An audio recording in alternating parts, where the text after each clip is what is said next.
Me llamo Hilda Franklin y tengo 34 años. En la fiesta de cumpleaños número 6 de mi hija, frente a unas 20 personas y mientras ella todavía llevaba su pequeña corona puesta, mi mamá caminó directo hacia mi esposo. Le puso en las manos un reporte de ADN doblado y dijo, lo bastante fuerte para que todos escucharan, tu esposa te ha mentido durante 6 años. Esa niña no es tu hija. Mi hermana se quebró de inmediato. Empezó a llorar por él, sollozando como si a ella fuera a quien le hubieran destrozado el corazón. Nadie me miró. Nadie me ofreció ni siquiera un pañuelo. Yo no discutí. Tampoco lloré. Simplemente saqué mi teléfono, leí el nombre del laboratorio que aparecía en el encabezado del documento y marqué el número.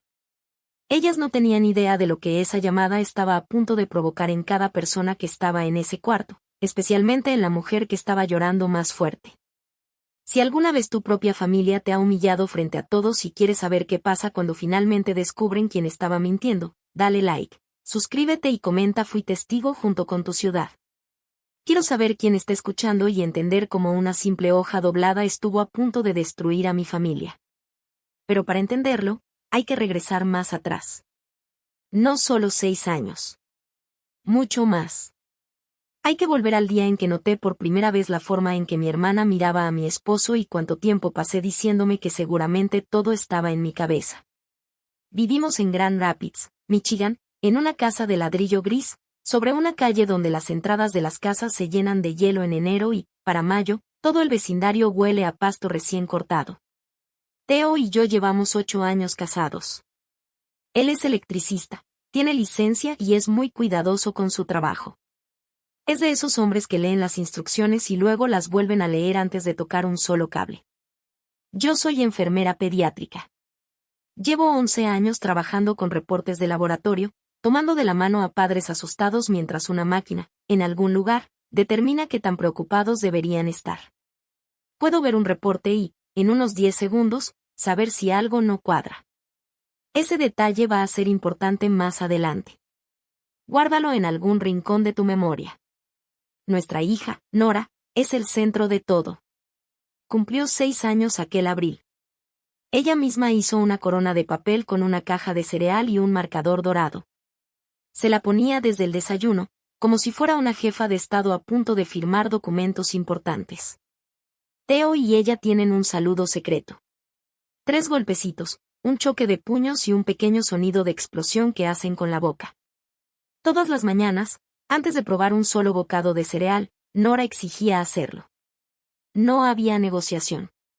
Era la ley de la casa, primero la corona y luego el cereal. Aquella primavera, Theo se lo dijo con toda seriedad, esa es la regla. Yo no hago las reglas. Solo me encargo de hacerlas cumplir. Ella se quedó pensando como una pequeña abogada, decidió que era justo y volvió a ponerse la corona. Yo crecí a unos 20 minutos al sur de aquella cocina, en Kentwood, en una casa donde las reglas cambiaban dependiendo de cuál de las 2 hijas fueras. Yo era la que arreglaba los problemas. Roxanne era a quien siempre le solucionaban las cosas. Aprendí a leer el ambiente de una habitación antes de aprender a leer un libro. Si llegaba una cuenta atrasada, yo era la que veía el sobre la mesa y, sin decir nada, lo ponía hasta arriba de la pila para que mi papá lo encontrara. Si Roxanne quería algo, mi mamá encontraba la manera de conseguirlo. Y si no existía una manera, se la inventaba. No lo digo por resentimiento. Así era simplemente la casa en la que crecí. Y uno no puede escoger la familia en la que nace. Déjame contarte un recuerdo, porque creo que explica muchas de las cosas que pasaron después.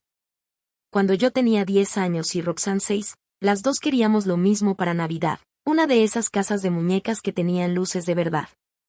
Solo alcanzaba para una. Yo lo entendía. De hecho, desde niña entendía mejor el dinero de la casa de lo que mis papás creían. La mañana de Navidad, la casa de muñecas era de Roxanne. A mí me regalaron una etiquetadora. Mi mamá me la entregó con una sonrisa sincera y me dijo, tú eres la responsable de la familia. Le vas a sacar muchísimo provecho. Y aquí viene la parte que nunca le había contado a nadie, tenía razón. La usé durante años. Etiquetaba todo, porque ser la responsable era el único papel que parecía darme un lugar dentro de la familia. Y lo hice tan bien que, cuando crecí, ya no sabía distinguir entre ser útil y sentirme querida. Para mí, esas dos cosas significaban lo mismo. Teo fue la primera persona que me eligió por algo que no tenía nada que ver con lo que yo podía hacer por él. Nos conocimos cuando yo tenía 25 años, en una carne asada de unos amigos que teníamos en común. Él había ido a ayudar a volver a cablear el garaje de nuestro amigo y terminó quedándose a comer hamburguesas. Yo pasé toda la tarde esperando que necesitara algo de mí, porque ayudar era la única forma que conocía para sentir que tenía un lugar. Pero él nunca me pidió nada. Solo me hacía preguntas y escuchaba mis respuestas como si de verdad le importara lo que yo decía. 8 años de matrimonio y una hija después. Eso sigue siendo lo que más puedo decir de mi relación con él. Teo escucha como si lo que dices realmente importara. Por eso, cuando empezó a estar callado aquel enero, ese silencio me asustó más que cualquier discusión. Un hombre que escucha de esa manera no se queda callado sin motivo. Mi mamá, Dolores, tiene 61 años. Mantiene la sala impecable, tiene una Biblia sobre la mesa de centro y una pared llena de fotografías. Si te paras ahí y te pones a contarlas, más o menos el 70% son fotos de Roxanne. Mi papá, War, tiene 64 años. Está jubilado después de trabajar como maquinista. Tiene las manos ásperas como lija y una costumbre que ha mantenido toda su vida. Cuando el ambiente se pone tenso, se queda mirando el piso. Durante la mayor parte de mi vida, el amor de mi papá se expresaba con silencio y el de mi mamá con control. Y entre los dos construyeron un matrimonio donde esas dos cosas encajaban perfectamente, como una cerradura y su llave. Él nunca la contradecía. Ella ni siquiera tenía que pedirle las cosas. Somos familia, decía mucho mi mamá, normalmente justo antes de hacer algo que no se sentía nada familiar. La familia se protege entre sí. Yo le creí durante mucho tiempo. Y esa es precisamente la parte que todavía estoy tratando de entender. La noche antes de darme cuenta por primera vez de que había un problema dentro de mi propia casa, mi mamá me mandó un mensaje, como siempre, no se te olvide el sábado. La familia se protege entre sí, hija. Recuerdo haber leído ese mensaje en la cama, mientras Teo ya dormía a mi lado. Sentí una incomodidad muy pequeña, casi imposible de explicar. Era como leer una palabra que está escrita correctamente, pero que al decirla en voz alta simplemente suena rara. Dejé el teléfono a un lado y me convencí de que no era nada. Ahora quiero hablarte de mi hermana, porque para entender lo que pasó en la fiesta, primero tienes que entender cómo era ella. Y para entenderla a ella, tienes que verla como la veía todo el mundo. O mejor dicho, como yo me obligué a verla durante años. Roxanne tiene 30 años y trabaja en la recepción de un consultorio dental. Y, por todo lo que uno puede notar en una foto o en una reunión, ella es la persona fácil de querer. Es divertida en las fiestas. Se acuerda de cómo tomas tu café, del nombre de tu perro y hasta de aquello que te preocupaba la última vez que hablaron. Cuando Roxanne entraba a un cuarto, la cara de mi mamá cambiaba por completo. Era como una planta que se gira hacia la ventana sin pensarlo. Y Roxanne siempre terminaba sentándose junto a Teo. Quiero ser muy cuidadosa con esto, porque durante años me repetí que no significaba nada. Y necesito que entiendas cómo una persona puede convencerse de no ver la verdad, poquito a poquito, hasta que ya ni siquiera sabe que está ignorando. Cuando salíamos todos en familia, Roxanne apartaba el asiento de adelante antes de que termináramos de cerrar la puerta de la casa. Yo me voy adelante con Teo. Ustedes váyanse atrás, decía, mientras ya abría la puerta del copiloto. Y yo terminaba sentándome detrás de mi propio esposo, como si fuera una pasajera en mi propio matrimonio. Ella sabía que Teo tomaba su café negro con una cucharadita de azúcar. Ni siquiera sabía cómo lo tomaba yo. Me di cuenta una vez, en el mostrador de una gasolinera, cuando ella pidió el café de él sin preguntarme siquiera por el mío. Lo noté. Y después hice todo lo posible por dejar de notarlo, porque la otra opción era aceptar un pensamiento para el que todavía no estaba preparada. A Nora le compraba regalos carísimos. Siempre eran cosas que Teo tenía que armar y siempre se los entregaba cuando él estaba presente. Un año le regaló una bicicleta de primera, todavía dentro de la caja. Y dejó el recibo sobre la barra, justo donde Theo pudiera verlo. $900 por una bicicleta para una niña de 5 años. Esa noche, Theo lo mencionó en voz baja, como hacía cuando quería hablar de algo sin convertirlo en una discusión. Ella gasta mucho en nosotros, bueno, más que nada en mí. ¿Está raro? No. Así es, Roxanne, le respondí. Así es, Roxanne. Repetí esa frase durante años. Era como una pequeña oración que me ayudaba a convencerme de que el techo no se iba a venir abajo. Hubo un día de acción de gracias en el que ella se ofreció a cuidar a Nora para que Theo y yo pudiéramos tener una noche para nosotros. Sonaba muy considerado, hasta que descubrí que había elegido una noche en la que yo tenía turno y Theo estaba libre. Así que no era una noche para los dos. Era una noche en mi propia casa, con mi esposo y mi hija, mientras yo estaba en el hospital trabajando. Regresé a las 7 de la mañana y la encontré todavía ahí, preparando el desayuno de Theo en mi cocina. Incluso llevaba uno de mis cardigans porque había hecho frío. Lavé ese cardigan 2 veces y aún así terminé regalándolo. Nunca le expliqué a Theo por qué. Después, en una carne asada en el patio, durante el verano anterior a que todo esto ocurriera, yo regresé de un turno nocturno y me quedé dormida durante unos 20 minutos en una silla del jardín. Y cuando desperté, Roxanne estaba inclinada hacia mi esposo sobre la mesa de picnic, demasiado cerca. Alcancé a escuchar el final de una frase que no había oído completa. Te mereces a alguien que de verdad esté en casa, ¿sabes? Theo me vio al otro lado del patio y se levantó para ir por un plato para mí. No le respondió, pero Roxanne todavía no terminaba. Si las cosas se pusieran mal, ¿alguna vez te irías? Lo dijo como si fuera una broma y hasta se rió. Mi mamá también se rió desde el otro lado del patio, porque ella siempre se reía medio segundo después de Roxanne. Yo me quedé sentada bajo el sol, con esa sensación tan específica de cuando acabas de ver algo, pero no tienes ninguna forma de demostrar que realmente pasó. Me dije que Roxanne simplemente no tenía tacto. Me dije que estaba sola, que tenía 30 años, que seguía soltera y que estaba viendo a su hermana mayor tener la vida que ella quería. No me permití terminar ese pensamiento, porque al final de esa idea aparecía mi hermana. Y yo quería a mi hermana. Uno no se permite pensar ciertas cosas sobre alguien cuyo rostro está en todas las paredes de la casa de tu mamá, sobre todo cuando todavía quieres creer lo mejor de esa persona. Esto es algo que aprendí después, y me costó caro entenderlo. La mente intenta proteger a las personas que amamos bajándole el volumen a las pruebas que tenemos frente a nosotros. Yo ya tenía una carpeta completa de momentos guardados en la cabeza. Pero la mantenía cerrada. Le había puesto una etiqueta que decía, así es Roxanne. Y seguí con mi vida al lado de una mujer que, poco a poco, parecía estar decidiendo que mi vida también debería ser suya. Entonces llegó enero. Fue un invierno durísimo, incluso para Michigan. De esos en los que los camiones de sal trabajan toda la noche y el cielo permanece gris, como una moneda vieja, durante semanas. Theo empezó a estar callado de una manera que yo no lograba entender. No era que estuviera distante. Theo no suele ser así. Era más bien como si estuviera en otro lugar, como un hombre haciendo cuentas complicadas dentro de su cabeza mientras habla contigo de que van a cenar. Empezó a buscar excusas para no ir a casa de mis papás. ¿De verdad tenemos que ir con tu mamá esta semana?, me preguntó un domingo. Había algo detrás de esa pregunta. Una tensión que él no explicaba y que yo tampoco me atrevía a preguntar. Empezó a trabajar más horas. Llegaba cansado, pero no era el cansancio normal de la espalda después de trabajar todo el día. Una noche entré al cuarto y lo encontré viendo su teléfono.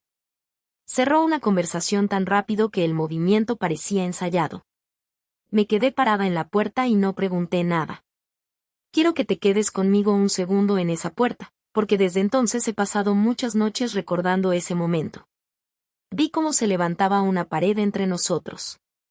Y decidí no escalarla. Me dije que confiar significaba no revisar, no preguntar, no querer saber. Pero eso es una mentira que a veces nos contamos. La confianza significa que puedes mirar de frente y no tener miedo de lo que puedas encontrar. Lo que yo tenía no era confianza. Era miedo disfrazado de confianza. Por esas mismas fechas, Roxana empezó a comportarse raro en el chat familiar. Mi mamá le había puesto familia y casi siempre lo usaba para mandar cosas o avisos. En medio de una conversación sobre el cumpleaños de Nora, sobre los sabores del pastel y si íbamos a rentar un brincolín, Roxana escribió: ¿A qué hora sale Teo del trabajo estos días? Solo pregunto. Nadie respondió. El mensaje se quedó ahí, fuera de lugar, como si alguien hubiera puesto una silla que no correspondía en nuestra mesa. Mi mamá mandó un emoji de manos rezando que no tenía nada que ver con la conversación y todos siguieron hablando. Pero yo lo vi. De hecho, le tomé una captura de pantalla sin permitirme pensar demasiado en por qué lo estaba haciendo. Mi dedo ya había entendido algo que mi cabeza todavía no quería aceptar. Una semana después, Roxanne me mandó mensaje directamente, algo que casi nunca hacía. ¿Todo está bien entre tú y Teo? Lo noto raro. Solo me preocupa que ustedes estén bien. Lo leí 3 veces. A simple vista, parecía el mensaje de una hermana preguntando cómo estábamos. Pero cuando has pasado toda tu vida aprendiendo a leer las señales de una familia como la mía, el mensaje se siente diferente. Era como una mano tanteando una puerta para ver si estaba cerrada. Estamos muy bien, le contesté. ¿Por qué preguntas? Por nada. Te quiero. Por nada. Te quiero. Todavía tengo guardadas esas palabras. Y en unos minutos van a significar algo muy distinto para ti de lo que significaban para mí ese día. Hubo una noche, a finales de enero, a la que sigo regresando en mi cabeza. Teo llegó tarde de uno de sus trabajos. Yo le había dejado un plato de comida caliente, pero se sentó a la mesa y ni siquiera comió. Solo movía la comida con el tenedor mientras miraba fijamente un punto de la pared, justo detrás de mí. ¿Día pesado?, le pregunté. Algo así, respondió. Y entonces, de la nada, me hizo una pregunta que en ese momento no tenía ningún sentido. ¿Tu hermana siempre ha sido así? Así como, le pregunté. Me miró durante unos segundos, como si estuviera a punto de entregarme algo muy pesado. Pero entonces su mirada cambió y volvió a cerrarse. Nada. Olvídalo. Solo estoy cansado. Después llevó el plato al fregadero, todavía lleno de comida. Yo me quedé ahí, con un trapo de cocina en las manos, y una vez más decidí no seguirlo. He pensado más veces de las que quisiera admitir en ese trapo de cocina. Una noche le pregunté directamente, con las luces apagadas y los dos mirando al techo. ¿Estás bien? Se quedó callado durante mucho tiempo. La calefacción se encendió y luego volvió a apagarse. Es que, a veces tu familia es demasiado. Es mucho, dijo finalmente. Se volteó hacia el otro lado y yo lo dejé hacerlo. Ese fue el último momento en el que tuve la oportunidad de hacer las cosas de otra manera antes de que todo empezara a moverse. Y si pudiera cambiar una sola cosa de toda esta historia, sería esa. No porque Teo estuviera ocultándome lo que yo temía, sino porque estaba cargando algo solo, cuando se suponía que debíamos enfrentarlo juntos. Y yo permití que lo cargara porque en ese momento me parecía más peligroso preguntar que seguir sin saber. La semana antes de que Nora cumpliera 6 años, tuve que pedirle prestado el carro a Roxanne para hacer unas compras del cumpleaños. El mío estaba en el taller por un problema con los frenos. Era una tarde cualquiera de martes. Tenía una lista de cosas para la fiesta y el carro lleno de compras. Estaba metiendo las bolsas en el asiento trasero, en el estacionamiento del supermercado, cuando lo vi. Había un sobre grande atorado en la bolsa del respaldo del asiento. Una parte estaba afuera y se alcanzaba a ver la dirección del remitente. El nombre estaba impreso en ese tono azul que suelen usar los laboratorios médicos. Meridian Genetics. No sabía qué era. Y quiero ser muy clara con eso, porque es uno de los detalles más importantes de toda esta historia. Yo no abrí el sobre. Solo vi el nombre de un laboratorio en un sobre dentro del carro de mi hermana y sentí regresar aquella vieja sensación de que algo no estaba bien. La carpeta que llevaba años guardando en mi cabeza pareció moverse otra vez, como si estuviera intentando abrirse. Extendí la mano por puro reflejo, igual que cuando intentas atrapar algo que está a punto de caerse de un estante. Y en ese momento, Roxana apareció junto a la puerta del carro mucho más rápido de lo que se había movido en toda la tarde. Es correo basura. Déjalo ahí, dijo. Me lo quitó de la mano. No lo hizo con brusquedad, pero tampoco con cuidado. Lo guardó dentro de su abrigo y me sonrió, aunque su sonrisa no le llegaba a los ojos. Ya sabes cómo son esos lugares. Te mandan cientos de cosas así. Yo sí sabía cómo funcionaban esos lugares. Llevaba 11 años trabajando cerca de laboratorios y sabía perfectamente que nadie cruza corriendo un estacionamiento para quitarte de las manos un simple correo basura. Volví a guardar ese momento en la carpeta de mi cabeza. Así es, Roxanne. Pero para ese momento, la carpeta ya estaba llena. El seguro empezaba a aflojarse y algo dentro de mí había comenzado, muy silenciosamente, a estar alerta. 2 días después, mi mamá me llamó. Su tono estaba demasiado alegre, y eso me puso nerviosa incluso antes de que terminara su primera frase. Quiero que sepas algo, me dijo. En esta familia nos cuidamos entre nosotros. Algunas cosas van a salir a la luz y será lo mejor, aunque duela. ¿Qué cosas, mamá? Alguien me mandó la confirmación. ¿Qué confirmación? Ya es oficial. Me llegó por correo electrónico, así que sabes que es real. Lo dijo como suelen hablar las personas que no entienden mucho de tecnología, como si recibir un correo automáticamente convirtiera su contenido en una prueba legal. No voy a decirte más. No quiero ser cruel con esto, pero una madre sabe ciertas cosas, Hilda. Una madre siempre sabe. Yo estaba parada en mi propia cocina, con el teléfono pegado al oído, y de verdad no entendía de qué estaba hablando. Me convencí de que estaba exagerando lo que fuera que estuviera pasando. Tenía una fiesta que organizar. 20 invitados, un pastel con un 6 hecho de betún azul y la corona de Nora, que me había pedido reforzar con cinta transparente porque el cartón de la caja de cereal ya se estaba doblando en las puntas. Sea lo que sea que estén planeando, le dije a Theo esa noche, hoy es el día de Nora. Vamos a estar ahí por ella. No vamos a dejar que conviertan su cumpleaños en otra cosa. Lo que sea, puede esperar hasta el domingo. Theo asintió. Pero mantuvo mi mano entre las suyas un segundo más de lo normal sobre el sillón. Y volví a sentirlo. Eso que no me estaba diciendo. Esa pared que todavía parecía tener levantada entre nosotros. También me dije que me lo estaba imaginando. No era así. Quiero dejar eso muy claro. Cada vez que sentí que algo no estaba bien durante aquella semana, me convencí de que estaba imaginando cosas. Tenía razón en sentir que algo pasaba. Y me equivoqué al obligarme a ignorarlo. La única parte buena de haberlo descubierto antes es que, sinceramente, no habría evitado el dolor. Solo habría llegado unos días antes y me habría tocado cargarlo sola. Antes de llevarte a ese patio, quiero hacerte una pregunta. Y te la hago de verdad. Si hubieras estado en ese cuarto oscuro, con tu esposo dándote la espalda y diciéndote, no pasa nada, después de haberlo visto cerrar una conversación en su teléfono demasiado rápido, ¿habrías preguntado? ¿O habrías hecho lo mismo que yo y habrías intentado proteger la tranquilidad? Dímelo abajo, con honestidad. No creo que exista una respuesta correcta. Creo que muchos hemos elegido mantener la paz sin pensar en lo que nos iba a costar. Ahora sí, déjame llevarte a la fiesta. Fue un sábado, el 18 de abril. Fue uno de esos primeros días realmente cálidos del año, de esos en los que todo Michigan parece salir de su encierro de golpe. Armamos todo en el patio trasero, globos amarrados a la baranda de la terraza, una mesa plegable para los regalos y una hielera llena de refrescos, con las latas sudando bajo el sol. Theo estaba en la parrilla preparando los hot dogs con la concentración de alguien desactivando una bomba. Porque Theo no hace nada a medias, ni siquiera unos simples hot dogs.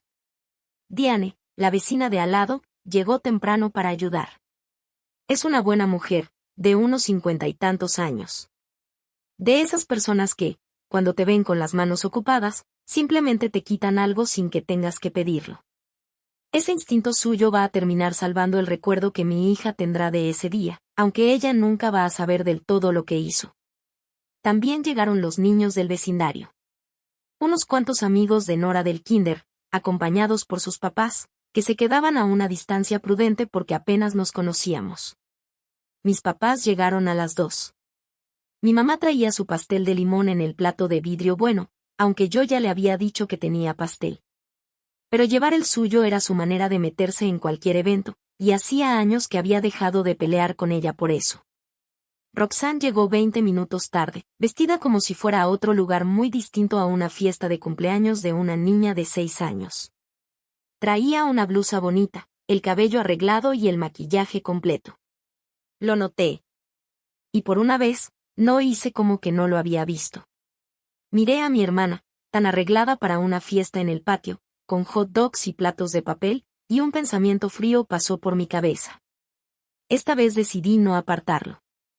Nora estuvo al frente de toda la fiesta con su corona de papel. Mami, todos vinieron a mi fiesta, dijo emocionada, con las mejillas rojas. La cargué, aunque ya está creciendo y cada vez me cuesta más hacerlo. Y durante casi una hora, simplemente fue un cumpleaños. Solo estaba mi niña feliz, el sol brillando, el olor de la parrilla y la risa de mi esposo al otro lado del patio. Era uno de esos días normales que parecen un pequeño milagro porque todavía no ha pasado nada malo. Yo me quedo con esa hora. A veces regreso a ella en mi mente. Fue la última hora que tuve antes de saber la verdad. Recuerdo detalles pequeños con una claridad que todavía me duele. Teo estaba en la parrilla explicándole a un vecino por qué los contactos de su cocina se botaban constantemente. Hablaba mientras movía las pinzas, como si fuera un profesor dando una clase. 2 amigas de Nora del kinder discutían alegremente por el último cupcake azul. Mi papá estaba sentado en una silla de jardín, apartado de todo. Tenía un plato de papel sobre la rodilla y observaba el patio como siempre había observado cualquier habitación, desde afuera y sin decir demasiado. Mi mamá se movía por toda la fiesta con una intención que yo confundí con ganas de ayudar. Rellenaba vasos, acomodaba la mesa de regalos y buscaba dónde ponerse. Aunque en ese momento todavía no lo entendía, cada vez estaba más cerca de donde estaba Teo. Y Roxanne seguía ahí, con su blusa bonita y el maquillaje perfectamente arreglado. No estaba comiendo.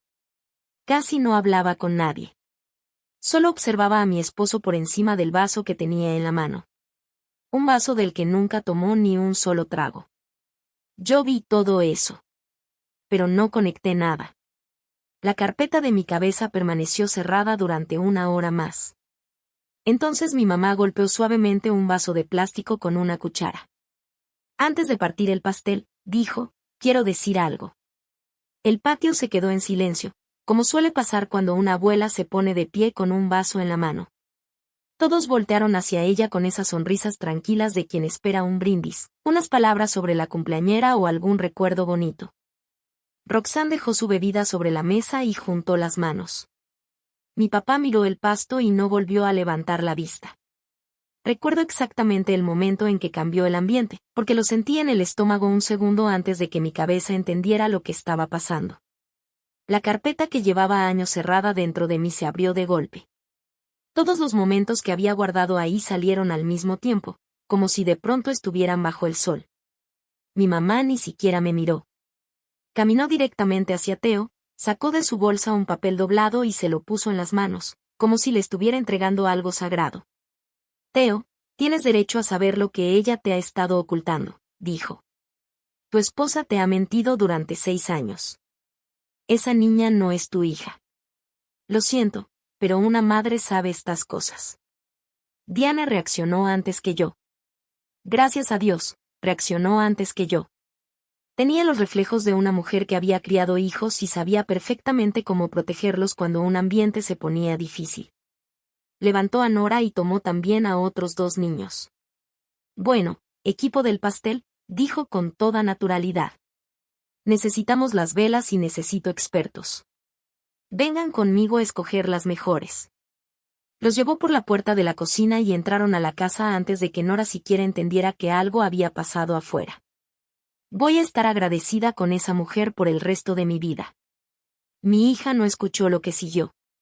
Ella estaba dentro, parada sobre una silla de la cocina, escogiendo las velas para su pastel mientras los adultos que se suponía debían protegerla hacían primero lo peor y después, al menos una persona, hacía lo correcto. Theo seguía sosteniendo el papel. No lo abrió de inmediato. Sus manos se quedaron completamente quietas, como cuando está revisando un cable y todavía no está seguro de que la corriente se haya cortado. Y durante esos 2 segundos, antes de que desdoblara el documento, mi hermana se cubrió la cara con las manos y comenzó a llorar. Pero no lloró en silencio. Lloró por él. Sollozaba como si algo dentro de ella se hubiera roto y estiró la mano para tocarle el brazo. Lo siento mucho, Theo. De verdad lo siento. No puedo creer que hayas tenido que enterarte así, frente a todos. Y todas las miradas del patio se fueron hacia ellos. El esposo supuestamente traicionado y la hermana supuestamente preocupada que no podía contener las lágrimas. Ni una sola mirada llegó hasta mí.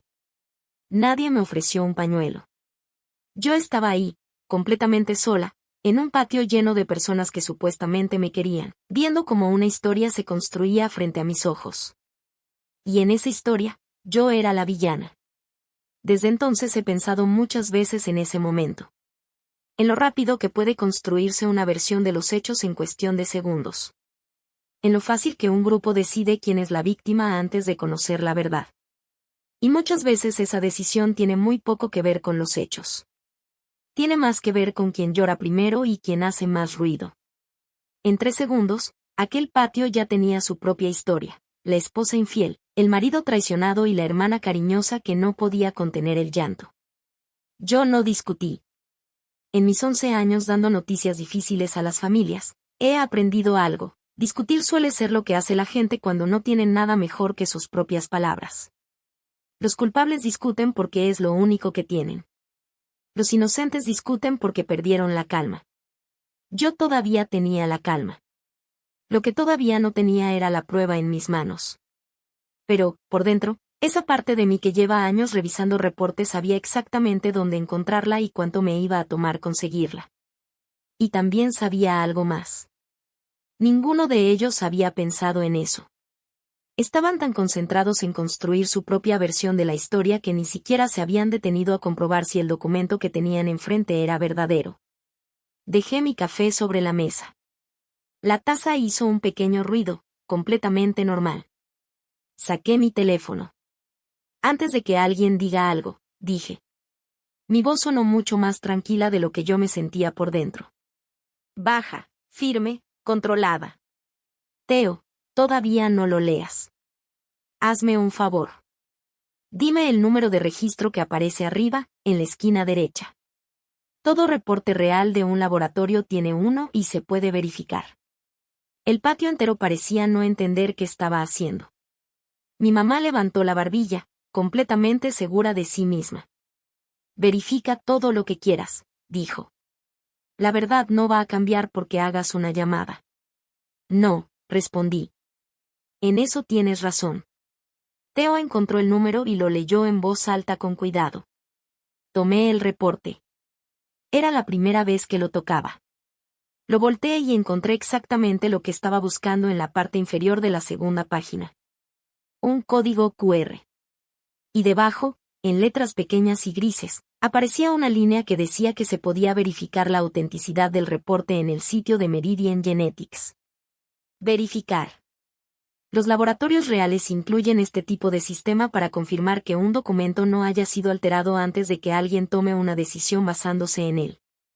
Está disponible todo el tiempo porque las emergencias no esperan a que sea horario de oficina. Y, al parecer, el fraude tampoco. Levanté mi teléfono y escaneé el código. La página cargó. Giré el celular para que las personas que estaban más cerca pudieran ver la pantalla. Entonces leí el resultado en voz alta, usando exactamente el mismo tono que empleo cuando tengo que decirle a un papá nervioso que los análisis de su hijo salieron bien. Tranquila. Clara. Sin drama. Porque los hechos no necesitan drama. No existe ningún registro que coincida. Un murmullo recorrió el patio. La seguridad de mi mamá no desapareció de golpe. Se fue desmoronando poco a poco, como el hielo cuando empieza a derretirse. Es un error, dijo. Esas páginas siempre fallan.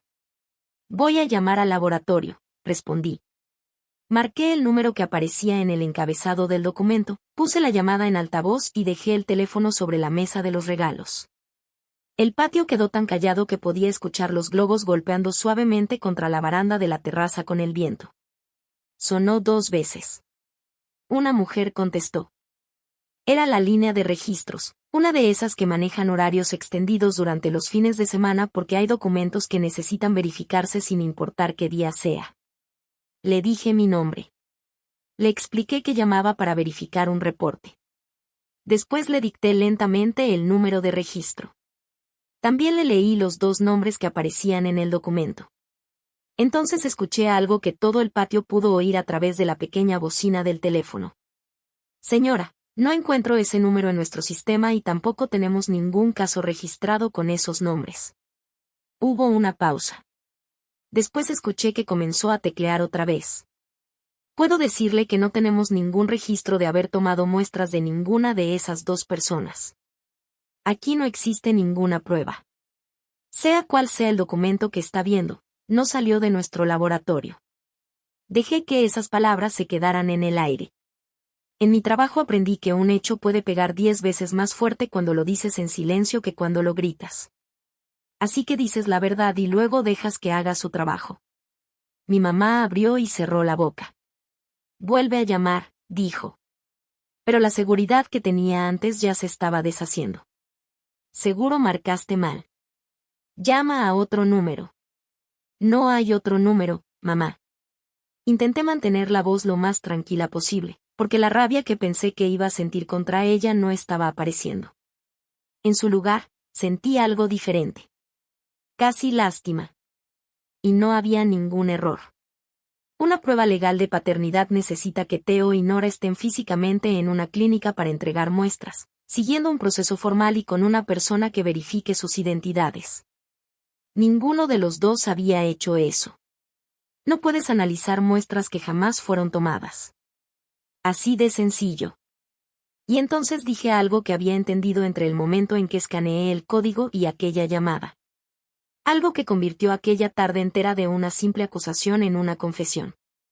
Algo que señalaba la verdadera respuesta antes de que alguien siquiera hiciera la pregunta correcta. Hay algo que nadie aquí está diciendo en voz alta, dije. Miré el reporte y después levanté la vista hacia los demás. Una prueba real habría demostrado que Theo es el papá de Nora. Ese era precisamente el problema. Si alguien realmente hubiera querido descubrir la verdad, una prueba auténtica habría dejado claro que yo no había hecho nada malo. Así que quien preparó todo esto no estaba buscando la verdad. Necesitaba una mentira. Y una mentira no aparece sola. Alguien tiene que sentarse y fabricarla. Nadie se movió. Entonces mi papá, que hasta donde yo recordaba no había dicho una sola frase por iniciativa propia en una situación así durante años, levantó la cabeza. Había pasado toda mi infancia mirando el piso cada vez que había una discusión en aquella casa. Dolores. Su voz sonó áspera, como una bisagra que llevaba años sin moverse. ¿De dónde sacaste esto? Mi mamá llevó la mano hacia su bolsa y luego hacia su teléfono, buscando desesperadamente la prueba que, hasta hacía unos minutos, estaba segura de que iba a explicar todo. Alguien me lo mandó, respondió. Dijo que venía del laboratorio. Está aquí. Te lo puedo enseñar. Me lo enviaron por correo hace unas semanas. Abrió el mensaje con los dedos, que ya empezaban a temblarle ligeramente. ¿Ves? Es oficial. Vino de... Se detuvo. Me acerqué. Ella quería que lo viera porque todavía creía que el teléfono estaba de su lado. Era un correo electrónico con el reporte adjunto. Pero el remitente no era ningún laboratorio. Era una de esas cuentas gratuitas que cualquiera puede crear en unos minutos y que ni siquiera requieren una verificación real. Y arriba de ese mensaje, dentro de la cadena de correos que mi mamá nunca había sabido revisar correctamente, aparecía el nombre de la cuenta desde la que todo había comenzado. Era un nombre que aparecía todos los días en un chat llamado Familia. Lo miré durante unos segundos más de lo necesario. Entonces hablé. Y mantuve la voz tan tranquila como pude, porque en ese instante entendí algo importante. Mi mamá no había sido quien me hizo esto. Ella solamente estaba sosteniendo el cuchillo que alguien más había puesto en sus manos. Mamá, esto no salió de ningún laboratorio. Roxanne te lo reenvió. El patio entero reaccionó. Las 20 personas voltearon casi al mismo tiempo y todas las miradas terminaron sobre mi hermana. Roxanne todavía tenía el pañuelo en la mano y seguía fingiendo que estaba llorando. Pero en ese momento noté algo con una claridad extraña. Su rímel no se había corrido ni un poquito. Llevaba unos 10 minutos llorando a todo volumen, aún así, su cara estaba completamente seca.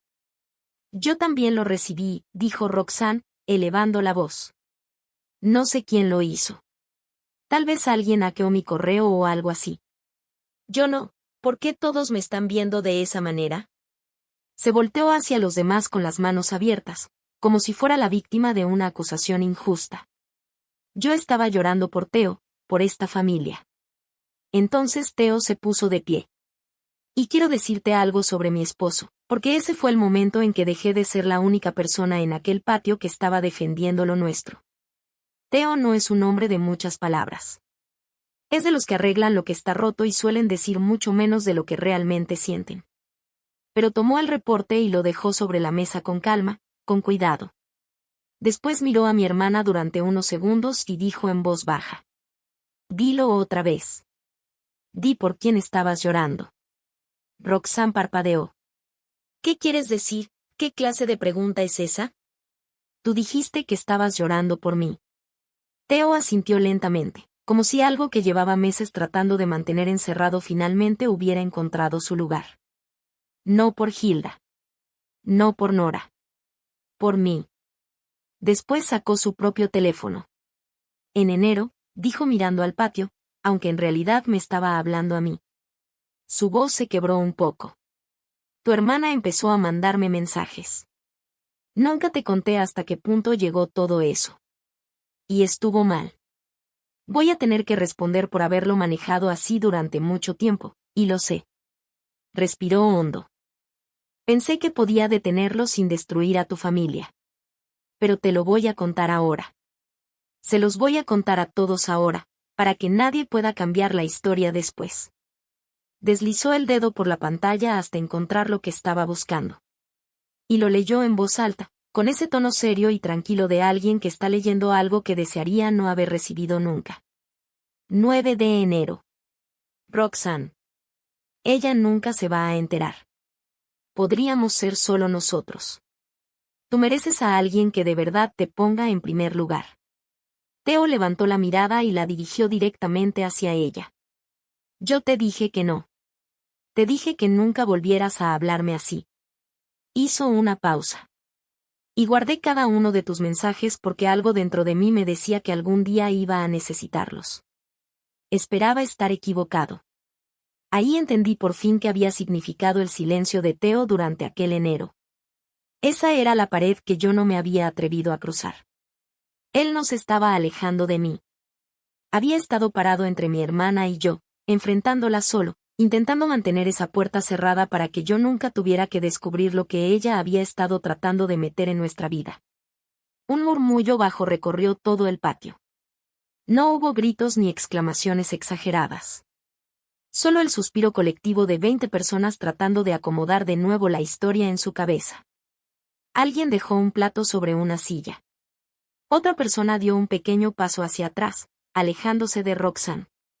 Fue ese tipo de paso que das cuando acabas de entender que algo ya no es seguro. Mi mamá estiró la mano y se apoyó en el respaldo de una silla plegable, como si de pronto el piso ya no estuviera exactamente donde ella recordaba. Me volteé hacia mi hermana y, por primera vez en toda mi vida, dije en voz alta esa idea que llevaba años guardada dentro de aquella carpeta mental. La frase que nunca me había permitido terminar. No pudiste tenerlo, le dije en voz baja. Y como no pudiste tenerlo, decidiste que nadie más lo tendría. Fabricaste un reporte falso para destruir mi matrimonio. Y cuando no salió como esperabas, te pusiste a llorar para que todos aquí corrieran a consolarte, en lugar de hacerte una sola pregunta difícil. Ahora podía ver todo el patrón. Era como mirar una gráfica y, después de mucho tiempo, finalmente entender cómo encajan todos los puntos. Enero, los mensajes. El rechazo. Febrero, el silencio. Marzo, el sobre de un laboratorio en el carro que me había prestado, arrebatado de mi mano en un estacionamiento. Y después esto. El cumpleaños. 20 testigos. Y nuestra propia mamá puesta en medio para llevar el golpe. Así, si todo se venía abajo, la culpa caería sobre Dolores y no directamente sobre Roxanne. Ni siquiera tuviste que hacerlo tú misma, continué. Hiciste que mamá se parara frente a nuestros vecinos. Pusiste las palabras en su boca para que tú pudieras quedarte sentada llorando mientras ella cargaba con las consecuencias. Mamá. Roxanne se volteó hacia Dolores. Y por primera vez, su voz se quebró por completo. La actuación se le cayó de encima como un abrigo que resbala del respaldo de una silla. Mamá, diles. Diles que yo jamás haría algo así. Mamá, por favor, di algo, di algo. Mi mamá miró a su hija favorita. La hija que había protegido durante 30 años. La hija cuyo rostro ocupaba la mayor parte de aquella pared llena de fotografías en su impecable sala de Kentwood. La misma hija que acababa de defender frente a 20 personas mientras acusaba a su otra hija de ser una mentirosa. Y algo dentro de Dolores se rompió. No creo haber visto eso en ella antes. Yo me puse de pie, dijo. Su voz se había vuelto muy pequeña, casi como la voz de una niña atrapada dentro de una mujer mayor. Me paré frente a todos, en la fiesta de cumpleaños de mi nieta, y llamé mentirosa a mi propia hija delante de todo el vecindario. Bajó la mirada hacia el reporte sobre la mesa, como si el documento hubiera cambiado mientras ella no estaba viendo. Por ti, por ti. Su voz tembló. Tú me lo entregaste. Dejaste que yo fuera la que. No pudo terminar la frase. Entonces levantó la mirada. ¿Qué me hiciste? Ahí fue cuando Roxanne perdió el color del rostro. No cuando el reporte resultó ser falso. No cuando el laboratorio confirmó que no existía ningún registro. Sino cuando finalmente entendió que alguien la había utilizado y que ella misma había permitido convertirse en parte de esa mentira. Mi papá cruzó el patio. Puso su mano áspera, esa mano de años de trabajo, sobre el hombro de mi mamá. No recuerdo la última vez que vi a mi papá tocar a mi mamá con cariño. Y entonces hizo algo que voy a recordar por encima de todo lo demás. Más que el reporte. Más que la llamada. Se volteó hacia mí. No hacia ella. Hacia mí. He visto cómo hace esto desde hace años, Hilda, dijo con toda claridad. La forma en que se comporta cuando está cerca de tu esposo. Yo lo vi. Y cada vez que me decía a mí mismo que no era nada, que quizá estaba imaginando cosas, que no me correspondía meterme, estaba siendo un cobarde. Hizo una pausa. Y esa cobardía fue mía. Nada de esto fue culpa tuya. Ni una sola vez. Ni por un solo día de tu vida. Nadie aplaudió. Quiero que entiendas eso, porque esta no es una historia donde todos terminan aplaudiendo y al culpable se lo llevan de inmediato. La vida real no funciona así. El patio simplemente se quedó en silencio. Y ese silencio duró. En medio de él, algo que había sido verdad durante años finalmente quedó a la vista de todas las personas que estaban ahí. Existe un tipo de silencio que llega cuando una familia ya no puede seguir creyendo la misma mentira. Yo estuve ahí. Era el silencio más profundo que había escuchado en ese patio. Miré a Roxanne una última vez. Ya no le quedaban lágrimas. En realidad, nunca había estado llorando de verdad. Ahora sus manos temblaban. Y esta vez temblaban de verdad. No era una actuación para nadie. Tú lloraste por mi esposo, le dije. Yo voy a llorar por la hermana que pensé que tenía. Roxanne tomó su bolsa. Nadie le dijo que se fuera. No hizo falta. Porque cuando un lugar finalmente ve quién eres, puedes sentir como todos, sin decir una palabra, entienden que ya no perteneces ahí. Si alguna vez sentiste en el fondo que alguien cercano estaba demasiado interesado en tu matrimonio y te convenciste de que estabas imaginando cosas porque reconocerlo dolía más que dudar de ti misma, de verdad quiero saberlo. No por el chisme. Creo que muchos llevamos dentro una carpeta que nos da miedo abrir. Y con el tiempo he entendido que quizá ya no deberíamos tenerle miedo. Cuéntamelo abajo. Leo todos los comentarios. La fiesta no terminó como habíamos planeado, pero terminó mucho mejor de lo que había empezado. Y ahora creo que eso es lo que realmente importa. Los demás invitados se fueron como se va la gente después de presenciar algo que nunca debió haber visto, en silencio y dejando pequeños gestos de apoyo. Una de las mamás del kinder de Nora, una mujer que apenas conocía, me apretó el brazo antes de irse. Por si sirve de algo, yo nunca lo creí. No sabía cuánto necesitaba escuchar eso de una persona que ni siquiera conocía bien, hasta que me lo dijo. Un vecino empezó a recoger los platos de papel y a apilarlos junto a la puerta sin que nadie se lo pidiera. Porque cuando todo alrededor se empieza a desordenar, hay personas que simplemente se ponen a limpiar. Y con el tiempo, aprendí a querer con todo mi corazón a ese tipo de personas. Diane mantuvo a los niños dentro de la casa durante todo ese tiempo, entreteniéndolos con una operación completa de velas, chispas y decoraciones para el pastel. Cuando finalmente entré a la cocina, Nora estaba sentada sobre una silla, con un puñado de velas de cumpleaños en la mano. Me miró y preguntó: «Mami, ¿ya podemos partir el pastel? Siento que llevamos aquí una eternidad». Como si nada en el mundo hubiera cambiado. Porque para ella, nada había cambiado. Ese fue el regalo que Diane le dio a mi hija, que su cumpleaños siguiera siendo un cumpleaños. Voy a estarle devolviendo ese favor durante los próximos 20 años con guisos, comida y ayudándola a quitar la nieve de su entrada, y aún así voy a sentir que le debo. Así que partimos el pastel. 6 velas. Nora, con su corona, paraba sobre la silla para que todos pudieran verla. Teo cantando desafinado a propósito para hacerla reír, porque esa es una de sus clásicas. Y si hubieras pasado frente a nuestra casa justo en ese momento y hubieras mirado por la ventana de la cocina, habrías visto a una familia completamente normal cantándole a una niña pequeña. Y habrías tenido razón. No habrías tenido ni idea de lo que había ocurrido en el patio apenas 20 minutos antes. 2 verdades dentro de la misma casa. Ya no me sorprende que un hogar pueda guardar las dos al mismo tiempo. Mi mamá no se fue con Roxanne. Eso significó mucho más para mí de lo que hubiera imaginado.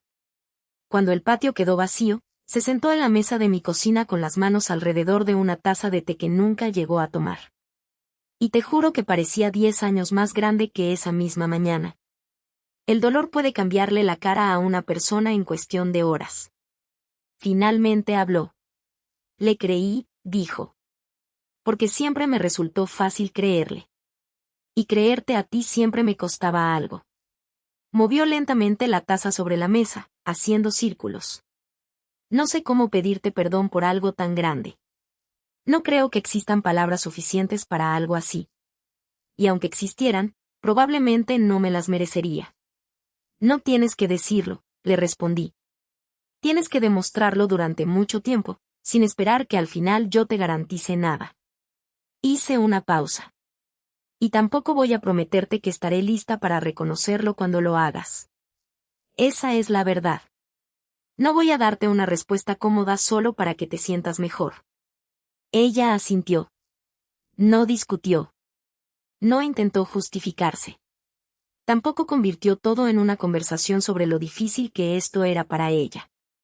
Para una mujer que había pasado toda su vida necesitando tener la razón, sentarse en mi cocina y aceptar simplemente que se había equivocado fue lo más parecido a una disculpa que alguna vez me había dado. Yo entendí lo que significaba. Solo que todavía no estaba lista para hacer algo con eso. Y para ese momento ya había aprendido lo suficiente como para aceptar que estaba bien. Mi papá se quedó después de que ella se fue. No dijo mucho. Nunca lo hace. Pero antes de salir hacia su camioneta, caminó por todo el patio mientras todavía quedaba un poco de luz. Se detuvo frente a la puerta del jardín, la misma que llevaba desde el otoño medio caída de una bisagra y que yo le había pedido a Teo que arreglara 3 veces. Mi papá se agachó. Revisó la bisagra y la movió de un lado a otro con el pulgar. Voy a regresar con mis herramientas, dijo. No dijo perdóname. No dijo lo siento. Tampoco dijo ninguna de esas frases que nunca parecieron encontrar lugar en su boca. Solo ofreció algo que sabía hacer con las manos.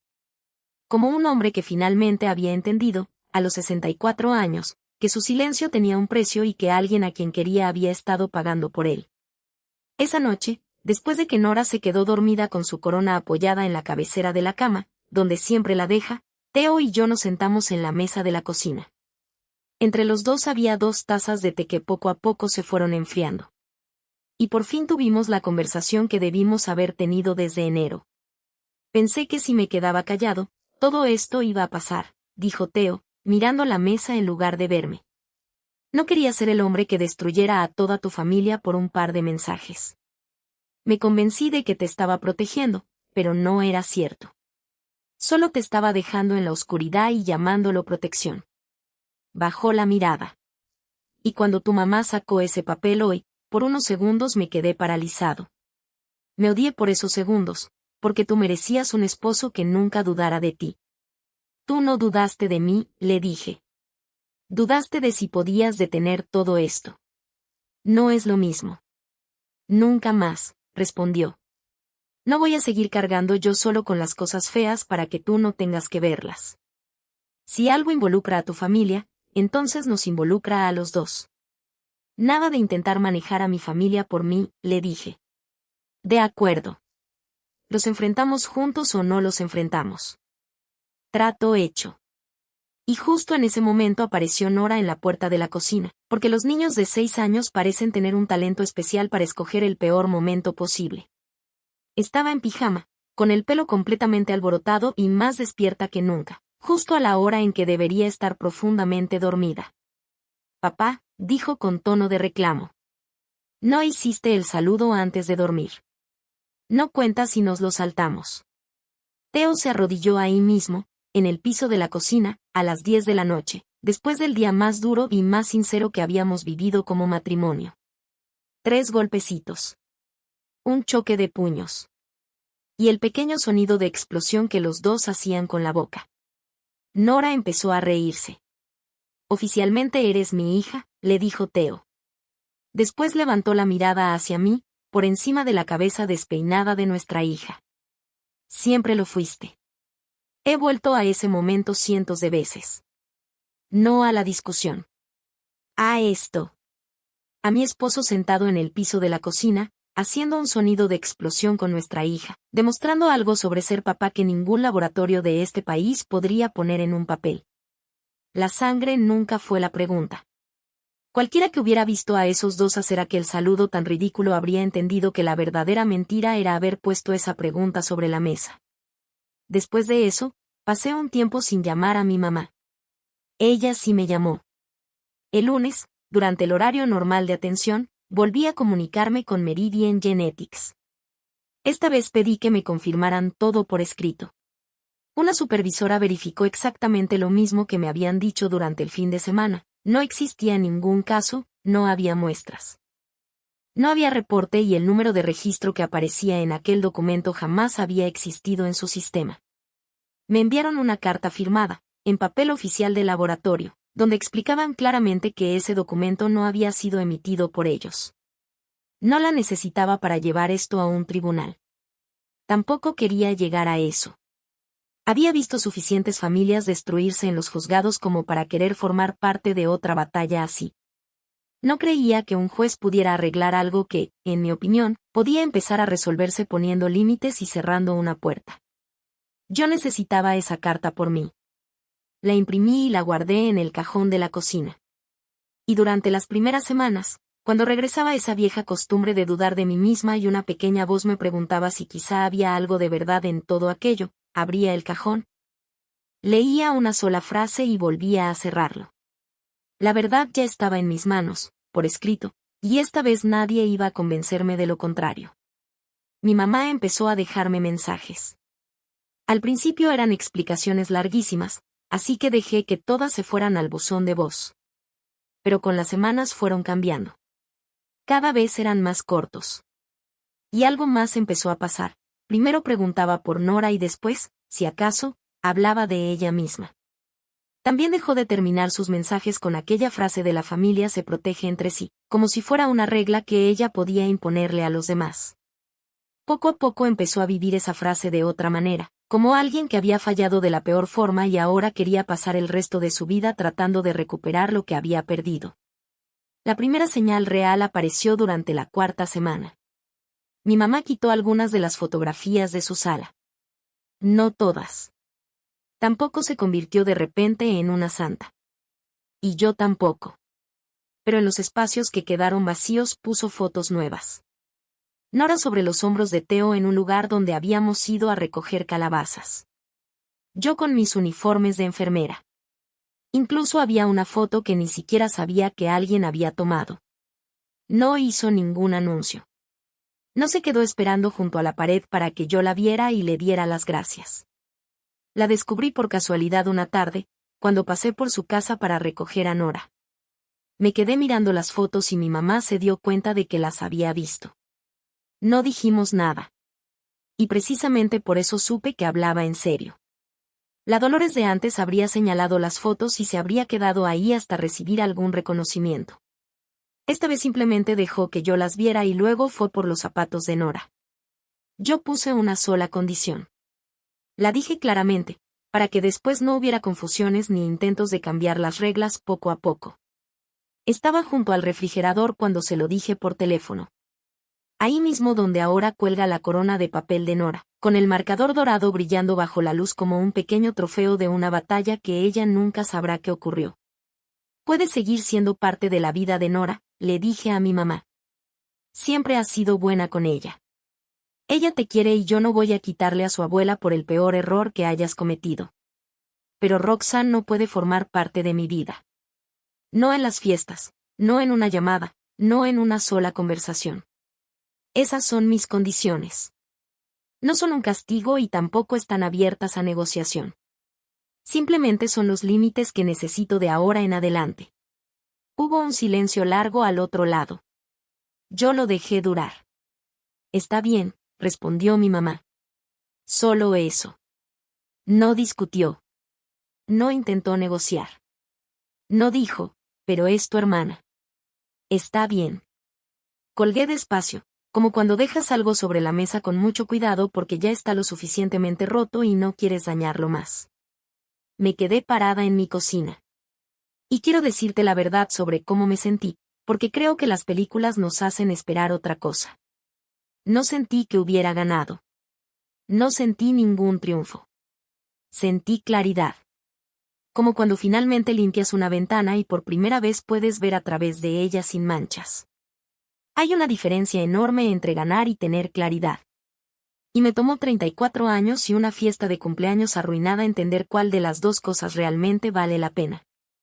Roxanne se mudó fuera del estado esa primavera. Yo nunca pregunté a dónde se fue. Y nadie se ofreció a decírmelo. Me enteré, como uno suele enterarse de estas cosas, de que Roxanne contaba la historia de una manera muy distinta donde quiera que terminara.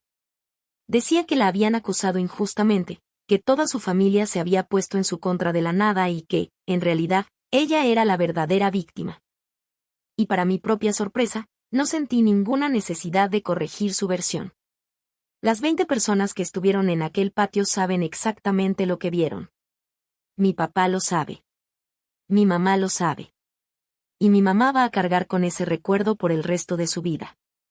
La versión que Roxanne les cuente a desconocidos en una ciudad que yo ni siquiera conozco nunca fue responsabilidad mía. Ya pasé demasiados años tratando de controlar las historias de esta familia. De eso ya me jubilé. 2 semanas después, un sábado, mi papá regresó solo con sus herramientas. Arregló la puerta del jardín. Después, sin que nadie se lo pidiera, también reparó la luz del porche, que llevaba parpadeando desde Navidad, y arregló una tabla floja del escalón trasero que yo llevaba un año pensando en mencionar. Luego se quedó a cenar. Esa noche hizo mal el saludo secreto de Teo y Nora 3 veces a propósito, hasta que Nora se rió tanto que le dio hipo y tuvo que tomar agua casi de cabeza. Ahora hace eso. Se aparece. Arregla cosas con las manos, porque esas son las palabras que sabe usar. Y yo decidí que también cuentan. A los 64 años, después de toda una vida acostumbrado a guardar silencio, está intentando convertirse en un papá que también dice las cosas en voz alta. Y ver a un hombre de esa edad esforzándose tanto tiene algo que duele de una manera muy tranquila, pero también tiene algo bonito. Ya no necesito que sea perfecto. Ahora es mayo, unas semanas después de aquella fiesta. La puerta del jardín ya no está caída. Abre sin problema y cierra con seguro al primer intento. Y cada vez que lo hace, pienso en mi papá agachado bajo la última luz de la tarde, moviendo la bisagra con el pulgar. Hay una silla en nuestra mesa que antes ocupaba mi hermana. Ahora permanece vacía durante las comidas familiares. Y ya hice las paces con eso. Una silla vacía no es lo peor que puede pasarle a una mesa. Una silla ocupada por la persona equivocada puede costar mucho más. Ahora sé exactamente cuánto. Y es un precio que nunca volvería a pagar solo por evitar una silla vacía. Pienso mucho en el momento en que mi hermana se cubrió la cara con las manos. En lo fuerte que lloraba. En cómo una habitación casi siempre se voltea hacia quien demuestra el dolor con más ruido y automáticamente supone que ese dolor es el verdadero. Pero muchas veces esa reacción se equivoca por completo. ¿Cuántas veces el que habla más fuerte recibe todos los pañuelos mientras la persona callada se queda en una esquina tratando de entender qué acaba de pasar? He aprendido algo que antes no quería aceptar. Quien más fuerte llora en una habitación muchas veces está llorando por sí mismo. Durante gran parte de mi vida confundí el ruido con amor, la intensidad con sinceridad y la seguridad de mi mamá con ese supuesto conocimiento que una madre debería tener. Y ahora sé que no eran lo mismo. Ya no cometo ese error. Esa es la verdadera lección que me dejó aquella fiesta, debajo de todo lo que me quitó. Mi familia se hizo más pequeña ese año. No voy a fingir que eso no duele algunas noches, cuando la silla sigue vacía y la casa está en silencio. Y a veces recuerdo a aquella niña de 10 años con su etiquetadora en las manos, convencida de que, si era lo suficientemente útil y responsable, algún día se ganaría un espacio más grande en la pared de fotos. Pero mi familia también se volvió más honesta. Más tranquila. Más segura. Nora se duerme todas las noches en una casa donde nadie tiene que fingir nada. Y cada mañana despierta con un papá que hace su saludo secreto con ella como si fuera algo sagrado. Ella nunca sabrá lo cerca que estuvo una simple hoja doblada de quitarle todo eso, porque al final los adultos que debían protegerla sí lo hicieron. Y lo hicieron cuando más importaba. Soy Hilda Franklin. Tengo 34 años. Mi propia familia me humilló frente a todos durante el 6º cumpleaños de mi hija. Y no salí adelante gritando más fuerte, llorando más o tratando de demostrar mi dolor frente a los demás. Lo hice manteniendo la calma el tiempo suficiente para leer lo que realmente decía aquel papel, sobre todo, para comprobar si ese papel siquiera era real. La corona todavía está colgada en mi refrigerador. Nora ya está creciendo y cada vez le queda más pequeña. Algún día va a estirar la mano, bajarla por sí sola y guardarla cuando ella decida que ya es momento. Y creo que voy a dejar que esa decisión sea completamente suya.